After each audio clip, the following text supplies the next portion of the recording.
थी, इस एतबार से कि जितना कत्ल आम पाकिस्तान को बनाते वक्त जो मुसलमान हिजरत कर रहे थे उनका हुआ है, इतना तो शायद हिटलर ने यहूदियों का भी नहीं किया होगा।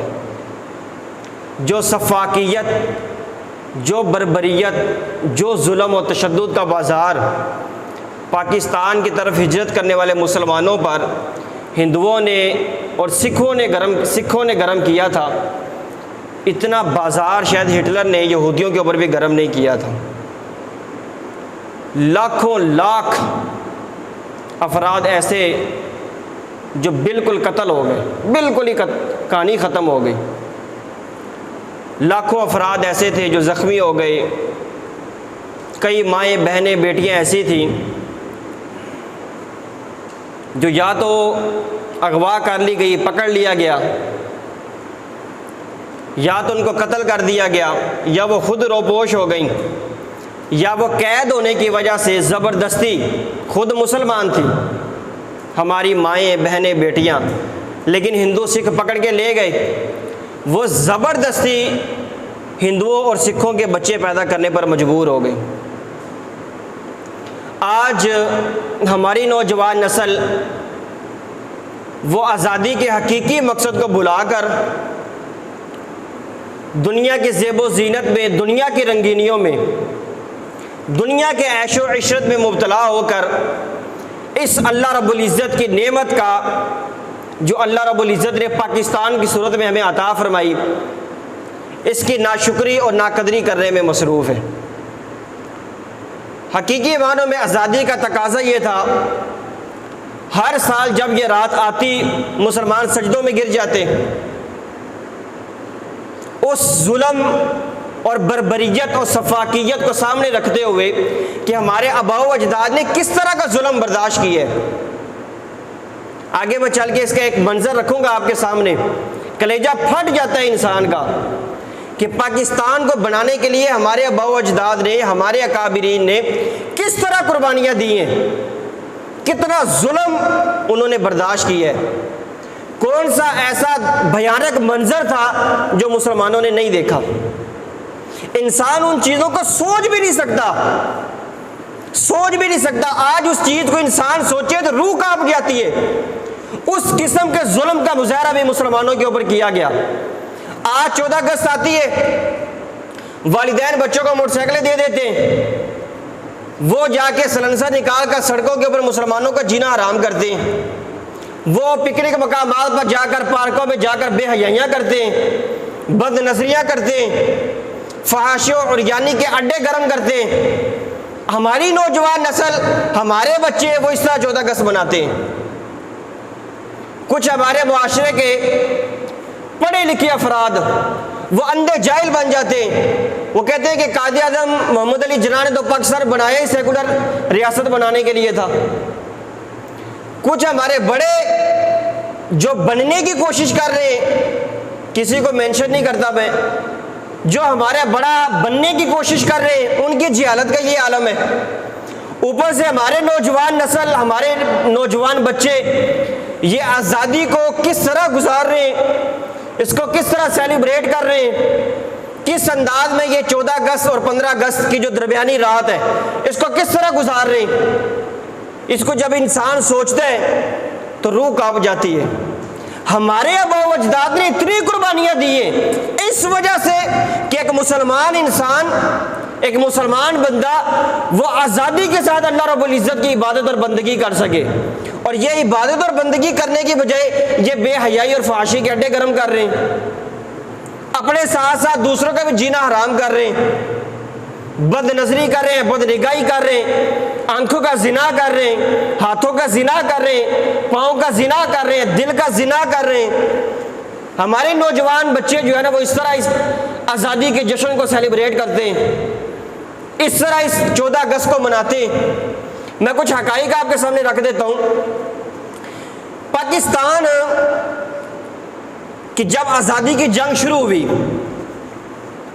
आज वो बंदा भी जिसे 14 अगस्त इस तरह मनानी है, सड़कों के ऊपर मनानी है, मोटरसाइकिलों के सलेंसर निकाल कर गुजारनी है, बाजे बजा कर गुजारनी है, बॉर्डरों पे जाकर वहाँ पर ड्रामे करके गुजारनी है। हम वो बंदा जिसने 14 अगस्त इस तरह गुजारनी है।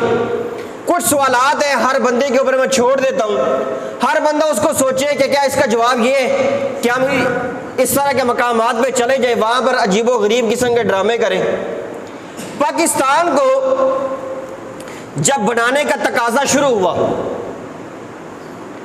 क्या इसका मकसद ये था? मैं सिर्फ सवालात छोड़ रहा हूँ, जवाब हर बंदा अपने दिल से पूछेगा। पहला सवाल यह कि क्या इसका मकसद ये था कि मुसलमान अपने घर में अलग से खाना पकाते हैं और हिंदू अलग से पकाते हैं? क्या हिंदू ये चाहता था कि मुसलमान और हिंदू एक घर में इकट्ठे बैठ के खाना खाएं? क्या ये वजह थी कि मुसलमानों ने सोचा नहीं जी हिंदू ने ये कहा है हम तो अलग से खाना पकाएंगे, तो लिहाजा ये हिंदू बात नहीं मानते, चलो जी अलग मुल्क हासिल कर लो? क्या ये वजह हो सकती है इतनी बड़ी कुर्बानियों की? आज मैं बहुत सारे मकामात में इस चीज़ की वजाहत कर चुका हूँ, ये चीज़ें गलत है। आज हमारे मज़ारात के ऊपर कवालियाँ होती हैं, फ़ी ज़माना मुरवजा कवाली, कोई आलिम फाजिल बंदा मुझे मुतमईन नहीं कर सकता। मुरवजा कवाली जो हो रही है ये जायज़ है, कोई पीर फ़कीर कोई अल्लाह का वली भी मुझे मुतमईन नहीं कर सकता। अभी जो फ़ी ज़माना कवाली चल रही है कि उस वक्त भी ये कुछ चीज़ें थी, अब कवाली कलमा पढ़ने वाला बंदा करता है, खराबियाँ आ जाए तो ये हराम हो जाती है। बाज़ सूरतों में बाज़ अशार बाज़ अल्फाज की वजह से कुफर हो जाती है। मैं ये बताना चाहता हूँ कव्वाल जो है ना वो आम तौर पर जो इस तरह का कलाम पढ़ते हैं आम तौर पर वो मुसलमान होते हैं। क्या ऐसा है कि मुसलमान कवाली करता था, हिंदू कवाली नहीं करता था, मुसलमानों ने कहा कि चलो जी अलग मुल्क हासिल कर लें? क्या ये वजह हो सकती है? यानी क्या पाकिस्तान का अलग से मुतालबा करना इसकी ये वजह हो सकती थी कि हिंदू कवाली नहीं करता, कोई कोई मुसलमान कवाली करता है? ये तो वजह नहीं हो सकती ना। इसी तरह बहुत सारे सवालात हैं। आजकल तो मुसलमान भी मुब्तला हैं, वैसे पाकिस्तान की इंडस्ट्रीज जो है इसके अंदर मुब्तला हैं। उस वक्त हिंदुस्तान में फिल्में बनती थी, मुसलमान नहीं बनाते थे। क्या ये वजह हो सकती है कि हिंदुओं ने कहा कि हम फिल्में बनाते हैं, ये नहीं बनाते, इनको अलहदा कर दो? क्या ये वजह हो सकती है भला कि पाकिस्तान इस वजह से बना है मुसलमान फिल्म नहीं बनाते, हिंदू फिल्म बनाते, चलो जी मुसलमानों को अलहदा कर दो? ऐसा तो नहीं हो सकता। इसी तरह मुसलमानों से हिंदू जो डाकू थे, इस तरह जो इनके बड़े बड़े वजीर थे, नवाबजादे थे, वो रिश्वतें लेते थे। मुसलमान रिश्वत नहीं लेता था। आज भी मुसलमान अगर रिश्वत लेता है तो वो हराम है। मैं एक वजाहत करना चाह रहा हूँ, क्या ये वजह हो सकती है कि हिंदुओं ने कहा कि हमारे नवाब तो रिश्वत लेते, मुसलमान रिश्वत नहीं लेता, लिहाजा मुसलमानों को अलग से नया मुल्क दे दो? क्या ये वजह हो सकती है पाकिस्तान को बनाने की कि हिंदुओं ने कहा कि मुसलमान रिश्वत नहीं लेता, हम लेते, अलहदा कर दो? हिंदू जो है ना वो गाय का गोश्त नहीं खाता, मुसलमान खाता है। हिंदुओं ने सोचा होगा कि हमारी बात नहीं मानते, मुसलमानों को अलहदा कर दो? ये वजह हो सकती है भला? इसी तरह मुसलमान शराब नहीं पीता, हिंदू आज भी पीता है, ईसाई भी पीते। क्या ये वजह हो सकती है कि हिंदुओं ने कहा कि हम शराब पीते हैं, ये नहीं पीते, इनको अलहदा कर दो, मुल्क ही नया बना दो इनको? पाकिस्तान को बनाने की ये वजह भी नहीं हो सकती। इसी तरह हिंदुओं ने यह भी नहीं सोचा होगा कि हम मंदिर जाते हैं, मुसलमान मंदिर नहीं आता, तो लिहाजा हमारे मंदिर में नहीं आता, मुसलमानों को नया मुल्क बना दो। उनको तो पता है कि हम भी मस्जिद में नहीं जाते। तो ये इबादत के जुदा जुदा तरीके कि हिंदू ने ये सोचा हो कि मुसलमान मंदिर में नहीं आता, मुसलमान ने सोचा हो कि हिंदू मस्जिद में नहीं आता, लिहाजा नया मुल्क बना लो, ये भी वजह नहीं हो सकती। इसी तरह मुसलमान जो खवातीन थी, सरकारी तौर पर उनको यह मना कर दिया गया कि वो बेपर्दा नहीं होगी। कुछ सीटें थी मुसलमानों के पास रियासत के अंदर। अब ऐसा तो नहीं हो सकता कि हिंदुओं ने कहा क्योंकि मुसलमान की औरतें वो बेपर्दा नहीं होती, हमारी होती है, तो मुसलमानों को एक नया मुल्क बना दो। ये वजह भी नहीं हो सकती। इस तरह इंसान सैकड़ों सवालात उठा सकता है। हिंदू जो है वो उनका एक माबूद है, उनका एक बुत है, उसकी शर्मगाह की इबादत करते हैं। मुसलमान नहीं करता, सिर्फ अल्लाह रब्बुल इज़्ज़त की बंदगी करता है। ऐसा भी नहीं हो सकता कि हिंदुओं ने कहा ये हमारी बात नहीं मानते, इनको नया मुल्क बना दो। मैं ये सवालात आपके ऊपर इसलिए छोड़ रहा हूं कि एक बंदा जिम्मेदारी के एहसास करते हुए सोचे तो सही, ये पाकिस्तान बना किस लिए? मुसलमान अलग खाते हैं, इस वजह से मुल्क अलग कर दो, ऐसा नहीं हो सकता। यहां पर हजारों मुसलमान अपने अपने घर में अलग खाना पकाते हैं। हिंदुओं में हर हिंदू ही तकरीबन जो अपनी फैमिली का सरबराह है वो अपने घर में अलग से खाना पकाता है। तो जो दुनिया के रस्म रवाज है, तौर तरीके हैं, एक घर का सरबराह, ये एक जिम्मेदार बंदा जिसके अंडर में कुछ अफराद आते हैं, वो अपना खाना अलग ही पकाते हैं। ये किसी भी मजहब, किसी भी फिरके के अंदर ये चीज़ खास नहीं है कि मुसलमान है वो 5 भाई, अगर उनकी फैमिली अलग है तो वो अलग अलग खाना पकाते हैं। दुनिया का निज़ाम है ये। तो जिस बंदे का दिल करता है वो अपनी फैमिली लेकर अलग हो जाता है, अपना अलग से खाना पका लेता है। मतलब समझाने का ये है कि ये पाकिस्तान इन दुनिया की चंद चीज़ों को लेकर नहीं बनाया गया। दुनिया के चंद चीज़ों को मद्देनजर रखकर कि हिंदू नहीं करता मुसलमान करता है, या हिंदू करता है मुसलमान नहीं करता किसी चीज़ को, इन चीज़ों को सामने रख के नहीं बनाया गया। ये पाकिस्तान अल्लाह रब्बुल इज़्ज़त की हाकमियत को कायम करने के लिए बनाया गया है। ये पाकिस्तान इसलिए बनाया गया है कि ताकि अल्लाह रब्बुल इज़्ज़त के कलमे को, परचम को बुलंद किया जाए। ये पाकिस्तान इसलिए बनाया गया है ताकि एक मुसलमान बंदा किसी किस्म की कैदोबंद की सोबतों को बर्दाश्त किए बगैर बिल्कुल आज़ादी के साथ अल्लाह रब्बुल इज़्ज़त की इबादत और बंदगी कर सके। इसलिए पाकिस्तान बनाया गया है। सड़कों के ऊपर बाजे बजाने के लिए पाकिस्तान नहीं बनाया गया। पार्कों के अंदर नौजवान बच्चे बच्चियां बेहयाई करने के लिए पाकिस्तान नहीं बनाया गया। बॉर्डरों पे हमारे बच्चे चले जाते हैं, मैं किसी चीज़ के मुखालिफ नहीं हूँ कि बॉर्डर पे ना जाए, लेकिन अगर वहाँ पे बेहयाई करने जाना है, बदनजरी करने जाना है, वहाँ पर हुटिंग करने जाना है, इस तरह के मामलात करने जाना है, वहाँ पर बाजे बजाने जाना है, तालियाँ बजाने जाना है, सीढ़ियाँ बजाने जाना है, तो फिर बंदा ना जाए। पाकिस्तान तो इस मकसद के लिए नहीं बनाया गया। तो ये वो चीज़ें हैं जिसको आज हमारी नौजवान नस्ल करती है, लेकिन ये नहीं करनी चाहिए। अब पाकिस्तान को बनाने के लिए कुछ चीज़ें मैं आपके सामने रख देता हूँ। कायद-ए-आज़म मोहम्मद अली जिन्ना या अल्लामा इकबाल, इन्होंने बड़ी कोशिशें की हैं पाकिस्तान को बनाने के लिए। आज़ादी का सेहरा इन्हीं बुज़ुर्गों के सर पे जाता है। वो चूँकि दुनियादार बंदे थे, चंद मामलात में आप इख्तलाफ कर सकते हैं उनसे, कायद-ए-आज़म मोहम्मद अली जिन्ना से भी कर सकते हैं दुनिया के मामलात के अंदर, क्योंकि वो एक दुनियादार बंदे भी थे, मजहबी मामलात को भी देखते थे काफ़ी हद तक। जिस तरह एक दुनियादार बंदा है, मिसाल के तौर पर मैं मिसाल देता हूँ, एक बंदा सिगरेट पीता है, ठीक है, सिगरेट पीता है आम रूटीन की, ये जो दुकानों से मिल जाती है। सिगरेट पीने से बंदा गुनाहगार नहीं होता, ये याद रख ले। इसका मतलब ये नहीं कि बंदे शुरू कर दें, मुफ्ती साहब का फतवा आ गया। सिगरेट पीने से इंसान गुनाह का इर्तिकाब नहीं करता, लेकिन अगर ये चीज़ें तबीयत को नुकसान देती हैं, डेफिनेटली देती हैं, तो सिर्फ और सिर्फ ये है कि जो चीज़ इंसान की तबीयत को नुकसान दे, इंसान को उसके अंदर मुब्तला नहीं होना चाहिए। लेकिन सिगरेट पीने से ना सगीरा गुनाह है ना कबीरा गुनाह है, उसके अंदर कौन सा कोई हराम चीज़ है। नशे वाली सिगरेट है, उसका हुक्म थोड़ा सा सख्त हो जाएगा। पक्की सिगरेट है, फीम चर्स वाली, उसका हुक्म मज़ीद सख्त हो जाएगा।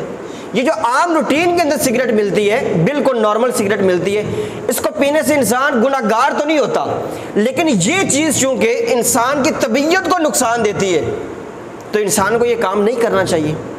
मैं ये समझाना चाह रहा था, कायद-ए-आज़म मोहम्मद अली जिन्ना या अल्लामा इकबाल, डॉक्टर इकबाल, ये चूँकि दुनियादार बंदे थे, उनकी वज़ाकता के एतबार से, उनके लाइफ स्टाइल के एतबार से, ज़िंदगी गुजारने के एतबार से अब चंद चीज़ों के अंदर उनसे इख्तिलाफ कर सकते हैं, लेकिन इन लोगों की पाकिस्तान बनाने में जो कोशिशें हैं, उन चीज़ों से आप इनकार नहीं कर सकते। जिस तरह इन्होंने अपना तन मन धन सब कुछ कुर्बान कर दिया इस वजह से पाकिस्तान बन जाए, इस चीज़ को नहीं झुटलाया जा सकता। अब यहाँ पर कायद-ए-आज़म मोहम्मद अली जिन्ना नवंबर 1939 में इन्होंने खुतबा दिया। मैं कुछ चीज़ें इसलिए हाईलाइट करने लगा हूँ कि पाकिस्तान को बनाने के पीछे जो चंद मकासद थे ना, वो क्या थे, फिर हमारा आज का नौजवान बच्चा समझ लेगा कि मैं कहाँ पे खड़ा हूँ। कायद-ए-आज़म मोहम्मद अली जिन्ना कहते हैं कि मुसलमानों, हमारा प्रोग्राम कुरान मजीद के अंदर मौजूद है। सवालात होते थे ना कि आपका मिशन क्या है, आप बर्रे सगीर के अंदर तकसीम का मंसूबा क्यों पेश करते हैं, क्यों एक बर्रे सगीर को तकसीम करना चाहते हैं, एक पूरा हिंद मौजूद है, आप इसको क्यों दो टुकड़ों के अंदर तकसीम करना चाहते हैं, दो कौमी नजरिए को किस मकसद के लिए फैलाना चाहते हैं। बिलफर्ज अगर पाकिस्तान अलग कर भी दिया जाए तो आपका मिशन क्या है, आपका मंशूर क्या है, आपका दस्तूर क्या होगा, आपका फैसले करने का या निज़ाम कायम करने का जो मेयार है, जो किताब है, वो क्या होगी। कायद-ए-आज़म मोहम्मद अली जिन्ना कहते हैं कि मुसलमानों, हमारा प्रोग्राम कुरान के अंदर मौजूद है। हम मुसलमानों को लाजिम है कि कुरान पाक को गौर से पढ़ें। कुरानी प्रोग्राम के होते हुए मुस्लिम लीग जो उस वक्त ऑल इंडिया मुस्लिम लीग थी, ऑल इंडिया मुस्लिम लीग मुसलमानों के सामने कोई दूसरा प्रोग्राम पेश नहीं कर सकती। अब ये देखें, उन्होंने जिस चीज़ को आइडियल बनाया है कि हम किस चीज़ को सामने रख के पाकिस्तान बनाना चाहते हैं, उन्होंने ये कहा कि कुरान मजीद को गौर से पढ़ो। जब तक कुरान मौजूद है कोई नया दस्तूर पेश नहीं किया जा सकता। यानी जो कुछ कुरान के अंदर मौजूद है वही हमारा मिशन है, वही हमारा मंशूर है, वही चीज़ हम नई रियासत के अंदर नाफिजुल अमल करेंगे। ये कायद-ए-आज़म मोहम्मद अली जिन्ना का एक स्टेटमेंट है। और आज स्कूलों और कॉलेजों में पढ़ने वाला बच्चा वो इस स्टेटमेंट को तो बर्दाश्त ही नहीं कर सकता, उसको तो फुर्सत ही नहीं है कुरान मजीद पढ़ने की। सुबह को जाता है, पता नहीं शाम तक किधर किधर वो दिन गुजार के आता है, वो उसी तरह के नाफरमान होता है, फिर औलाद नाफरमान होती। तो पाकिस्तान को बनाने का जो प्रोग्राम था हमारे अकाबिरीन के सामने वो ये था कि जब तक कुरान मौजूद है नई चीज़ पेश नहीं की जा सकती, मुसलमानों की कोई जमात भी नया दस्तूर पेश नहीं कर सकती। तो आज आज़ादी का हकीकी मकसद उजागर करने के लिए हर बंदे पर ज़रूरी है कि वो कुरान मजीद की तालीमात का मुताला करे, फिर हमें पता चलेगा। दूसरा ये है, 1945 को कायद-ए-आज़म मोहम्मद अली जिन्ना का एक स्टेटमेंट था। उन्होंने कहा कि जाहिल लोगों की बात अलग है, वरना हर कोई जानता है कि कुरान करीम मुसलमानों का हमागीर ज़ाब्ता हयात है। यानी ज़िंदगी के हर मामले में जिस चीज़ से हमें रहनुमाई हासिल करनी है, रोशनी हासिल करनी है, वो कुरान मजीद है। यही हमारा सारा कुछ है। इसी तरह 26 नवंबर 1946 को कुरान मजीद की एक आयत, इन्नद्दीन इंदल्लाहिल इस्लाम, अल्लाह रब्बुल इज़्ज़त के नज़दीक सिर्फ इस्लाम ही दीन है, अब सिर्फ दीन इस्लाम ही है। पहली शरीयतें मनसूख हो गई, उनके ज़माने ख़त्म हो चुके। आगे चल के फरमाते हैं कि मैं मुतमईन हूँ कि कुरान और सुन्नत के ज़िंदा और जावेद कानून पर मबनी रियासत पाकिस्तान दुनिया की बेहतरीन और मिसाली सल्तनत होगी। आज पाकिस्तान के अंदर कोई इस्लामी कानून पास करवाना हो ना तो बड़ी आजमाइश होती है। इस्लाम के मुखालिफ कानून पास करवाना हो तो सारी असम्बली खड़ी हो जाती है कि ठीक है ये पास कर दें। पीछे सिंध के अंदर जो कानून पास हुआ है आप लोगों को पता होगा, 18 साल से बंदा कम उम्र का हो वो इस्लाम कबूल ही नहीं कर सकता। सिंध के अंदर ये कानून पास हो चुके हैं, 18 साल से कम उम्र बंदा इस्लाम कबूल नहीं कर सकता। 18 साल के बाद उसको एक वक्त दिया जाएगा, वो तमाम अदियान का मुताला करे, लिटरेचर दिया जाएगा, ये पढ़ो। उसके बाद भी अगर उसका दिल इस्लाम से नहीं फिरता तो अब जाके वो इस्लाम कबूल कर ले। ये पाकिस्तान के अंदर कानून पास हो चुके। आगे चल कर फरमाते हैं कायद-ए-आज़म मोहम्मद अली जिन्ना कि ये इस्लामी रियासत यानी जो हम पाकिस्तान बनाने जा रहे हैं, इसी तरह कम्युनिज़म कैपिटलिज्म का कब्रिस्तान बन जाएगी। जिस तरह सरवर कायनात सल्लल्लाहु ताला अलैहि वसल्लम का मदीनातुल मुनव्वरा उस वक्त के तमाम निज़ाम हाय फरसूदा का गोरिस्तान बन गया। नबी अलैहिस्सलाम ने जो निज़ाम पेश किया कुरानी निज़ाम, उस वक्त इस्लाम के मुखालिफ जितने भी निज़ाम मौजूद थे इस्लाम ने आकर उनको कब्र के अंदर दफन कर दिया। नया निज़ाम पेश किया उम्मत के सामने। कायद-ए-आज़म मोहम्मद अली जिन्ना यही कहते थे कि हम जो इस्लामी रियासत बनाना चाहते हैं, ये इस्लाम की सल्तनत ये बेमिसाली सल्तनत होगी। जो इसका निज़ाम होगा ये इस्लाम के मुखालिफ जितने भी निज़ाम मुआशरे के अंदर मौजूद है उनको कब्र के अंदर दफन कर देगा। लेकिन बदकिस्मती ये है कि आज तक मुकम्मल तौर पर अभी भी पाकिस्तान के अंदर इस्लाम को नाफिज नहीं किया जा सका। आगे चलकर एक जगह कहते हैं कि ये याद रखो कि मैं नेहरू नहीं हूं, जो हिंदुस्तान का था कहते थे कि मैं नेहरू नहीं हूं, कि जो कभी सेकुलर स्टेट बनते और कभी मार्क्सिस्ट बनते, यानी मैं वो हिंदुओं का लीडर नहीं हूं जो कभी मुंह उठा के इधर चला जाता है कभी उधर चला जाता है। जब अंग्रेज़ों से मफाद लेने की बात आती है तो जब जो अंग्रेज़ जिस तरह की रियासत कायम करना चाहते हैं कहते हैं मैं इसी तरह की रियासत बनाऊंगा। जब सिखों से मार खाता है तो कहते हैं नहीं मैं तो इस तरह की रियासत बनाऊंगा।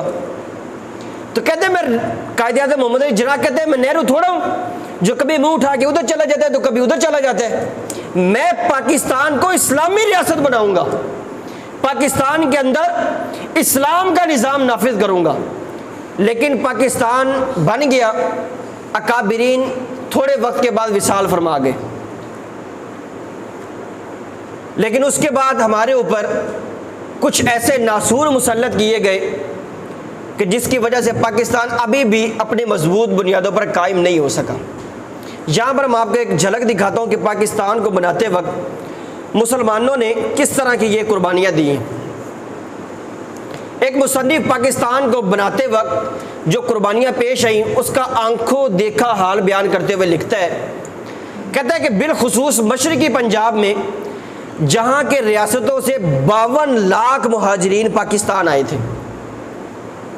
मशरकी जो रियासतें बरे सगीर की उस तरफ से 52 लाख लोग पाकिस्तान की तरफ हिजरत करके आए कि हम पाकिस्तान जाके आज़ादी के साथ अल्लाह रब्बुल इज़्ज़त की इबादत करना चाहते, हिंदुस्तान में नहीं रहना चाहते।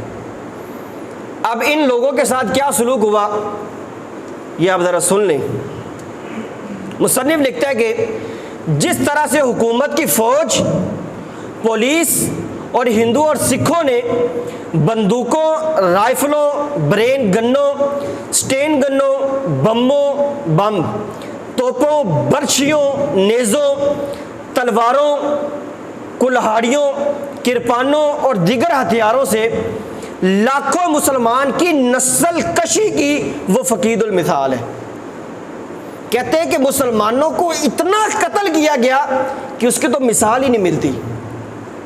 यानी कोई मिसाल हो ना, बंदा गए 50 लाख बंदे उस वक्त मार दिए गए थे, इस तरह मुसलमानों के साथ हुआ। मुसन्निफ कहता है कि मुसलमान इतने कत्ल किए गए कि वो फकीदुल मिसाल है, कोई चीज़ समझ भी नहीं आती कि बंदा उसकी मिसाल बयान कर सके कि कितने मुसलमानों को नेज़ों, तलवारों, छुरियों, कुल्हाड़ियों से मार दिया गया।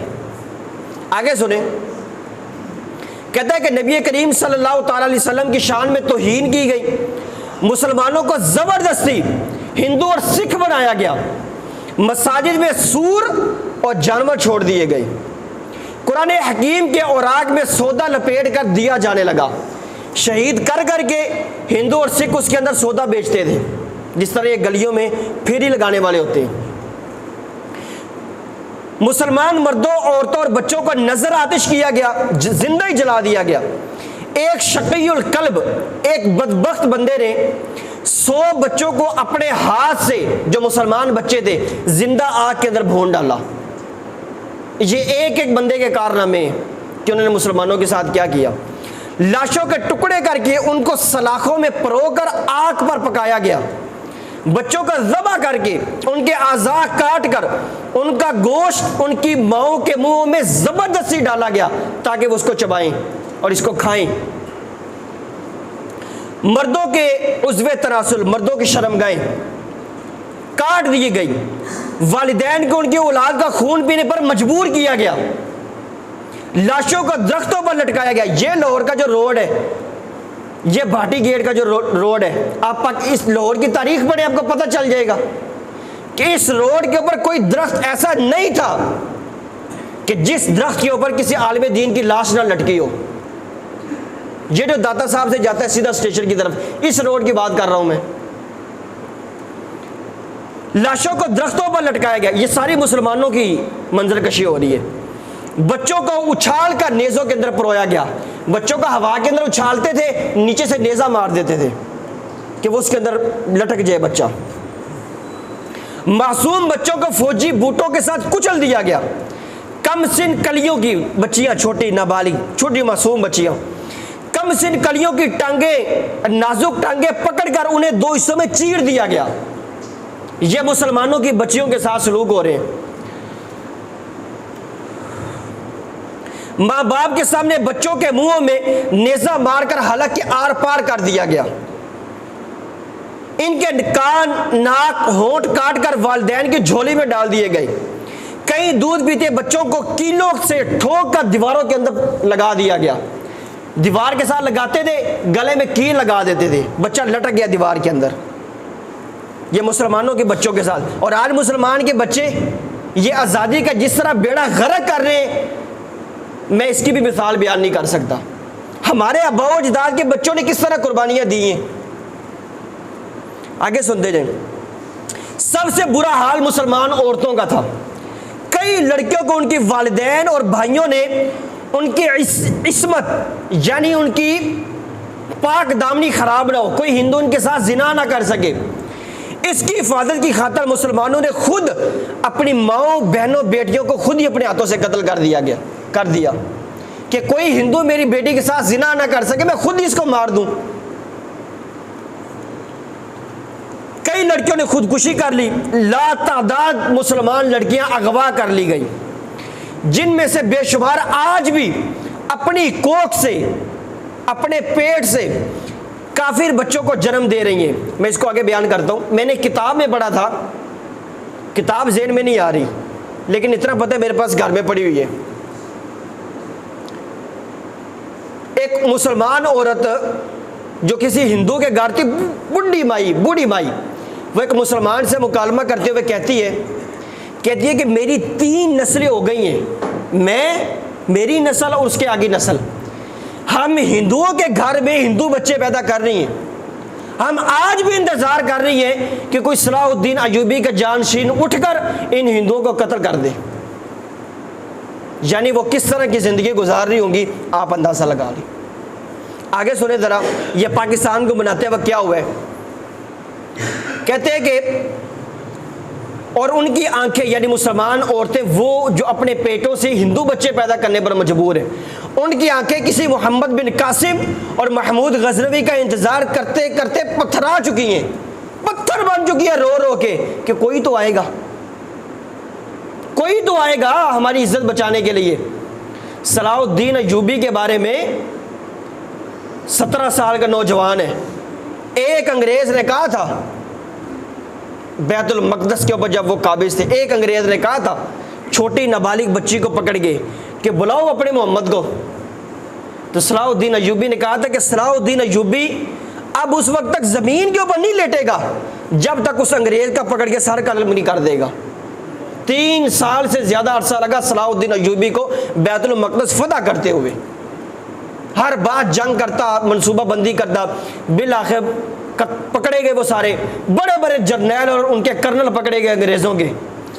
सलाहुद्दीन अयूबी ने सबको लाइन में खड़ा करके कहा सबको माफ कर दिया, उसको भी नहीं छोड़ा। कहा कि तूने कहा था मुसलमान बच्ची को कि बुलाओ अपने मोहम्मद को, अब मेरे नबी अलैहिस्सलाम ने अपने गुलाम को तुझे कत्ल करने के लिए भेजा है।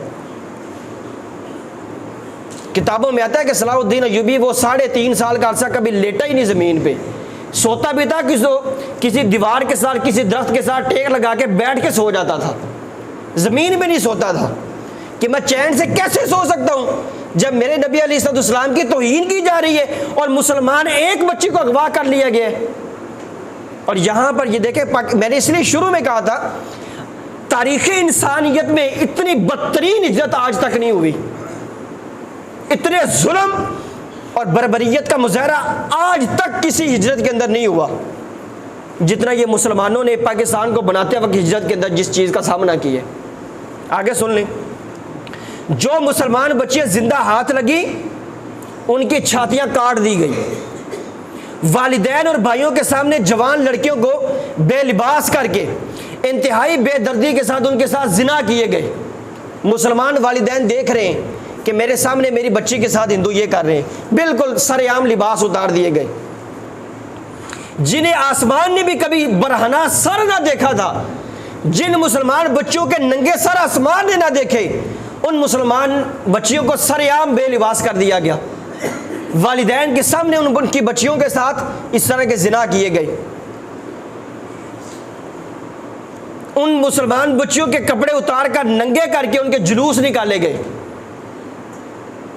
समझ आ रही है? जिस तरह रैली होती है, जुलूस निकाले गए मुसलमान बच्चियों के आगे आगे चला के। सरेआम मुसलमानों की इस्मत का जनाजा निकाल दिया गया। बूढ़ी औरतें हों या मर्द, बूढ़ों के हाथ पैर काट कर सबके सामने एड़ियां रगड़ रगड़ कर मरने के लिए छोड़ दिया गया। जो लोग बूढ़े थे उनके हाथ पांव काट दिए गए कि करो हिजरत। वो मुसलमान जो किसी तरह जान बचाकर अपने घर बार और जायदाद को छोड़कर कैंप पहुंचते, मुसलमानों के कैंप, पनाहगाह जो आर्जी तौर पर होती थी, पहला स्टॉप यहाँ पे कर ले, अगले दिन रात वहाँ पे गुजार लेंगे। वो मुसलमानों के कैंप पहुँचते, वहाँ पर ला यमूत फीहा वला, मैं क्या बयान करूँ कि ना वो ना मरते थे ना वो जिंदा होते थे। सलूक किस तरह होता था? इस तरह की कैफियत से दो चार होते, कई कई दिन तक ना खाने के लिए लुकमा है ना पीने के लिए घूंट है। वो खवातीन जो हमेशा बापर्दा रहती, उन कैंप्स में बगैर दुपट्टे की होती थी, कपड़े ही नहीं है, जिस्म के ऊपर जो कमीज है वो भी फटी हुई है। अगर खाना दिया जाता तो उसमें गलाजत, गंद, पखाना, पेशाब वो मिलाकर और कांच पीस पीस कर उनको दिया जाता कि ये खाओ, ताकि वो किसी न किसी तरीके से मारी जाए। कई मुसलमान जहर मिला हुआ पानी पीने ही की वजह से मौत का शिकार हो गए। कैंप्स में तरह तरह के वबाई अमराज फैल गए। बच्चे, बूढ़े, मर्द और औरतें सिसक सिसक कर मरना शुरू हो गए। रही सही कसर हिफाजत के ऊपर जो मौजूद फौजी थे, फौजियों और पुलिस ने मार मार कर मुसलमानों को गोलियां और उनकी बेटियों को अगवा करके पूरी कर दी। बज़ाहिर मुहाफिज थे, वो अंदर से दरिंदे निकल आए। मुसलमानों के लिबास में भेड़िए निकल आए, भेड़ के लिबास में भेड़िया निकल आया। हम मुसलमान हैं, हम तुम्हारे कैंप्स की हिफाजत करेंगे। लो, जो मुसलमान बच्चियाँ अंदर होती, वो 20 बंदे जमा होकर, वो पता चलता वो तो सिख थे, पता चलता वो तो हिंदू थे। इस तरह ये मामलात किए गए। उन कैंप्स में ये मंजर भी आसमान ने देखा कि बाद मौका परस्त मुसलमान इस हाल में साफ पानी के एक गिलास 300 रुपए में फरोख्त कर रहे हैं। ये हमारे बुजुर्ग मौजूद हैं, बल्कि मैं अपने बचपन का 1 रुपए की चीज़ लेते थे ना तो बड़ी चीज़ मिल जाती थी, उतनी आज 50 रुपए की शायद नहीं मिलती।